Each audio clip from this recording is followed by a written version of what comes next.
काश्मीरमध्ये अडकलेल्या राज्यातील पर्यटकांना घेऊन आज 2 विमानं महाराष्ट्रात येणार अशी माहिती मिळते. मुख्यमंत्री फडणवीस यांच्या निर्देशानुसार 2 विशेष विमानं मुंबईमध्ये येतील. 100 पर्यटकांना घेऊन पहिलं विमान येणार आहे, तर एअर इंडियाचं विमान 5:30 वाजता मुंबईत पोहोचेल. 83 पर्यटकांना घेऊन इंडिगोचं दुसरं विमान संध्याकाळी 6:30 वाजता पोहोचणार आहे आणि या दोन्ही विशेष विमानांचा खर्च राज्य सरकार करणार अशी ही माहिती समोर येते आहे. आणि या संदर्भात अधिकची माहिती जाणून घेऊयात. आमचे प्रतिनिधी सुशांत सावंत सध्या आपल्या सोबत आहेत. सुशांत, आपण बघू शकतो अजूनही बरेच पर्यटक आहेत जे अडकलेले आहेत काश्मीरमध्ये आणि त्यांनाच घेऊन येण्यासाठी सरकारची ही विशेष सोय आपण बघू शकतोय.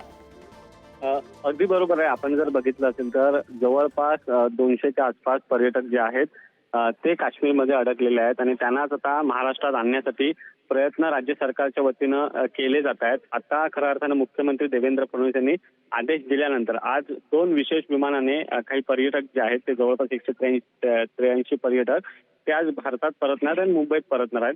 आणि एअर इंडियाच्या विमानाचं सायंकाळी 5:30 वाजता महाराष्ट्रातील 100 पर्यटक येणार आणि त्यानंतर इंडिगोच्या विमानाने जवळपास 83 पर्यटक जे आहेत ते सायंकाळी 6:30 वाजेपर्यंत मुंबईत परतणार आहेत. त्यामुळे महाराष्ट्रातील आता एकूण 183 पर्यटक जे आहेत ते आज मुंबईत परततील.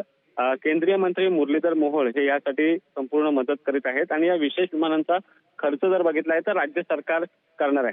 स्वतः मुख्यमंत्र्यांनी या हल्ल्यानंतर सांगितलं होतं की महाराष्ट्रातील जे पर्यटक तिथे आहेत त्यांनी घाबरून जाऊ नये, त्यांना सरकार जे आहे ते सर्वतोपरी मदत करेल आणि त्यांना महाराष्ट्रात आणण्यासाठी सरकार प्रयत्न करेल. त्या दृष्टिकोनातून हे प्रयत्न होताना आपल्याला पाहायला मिळतात.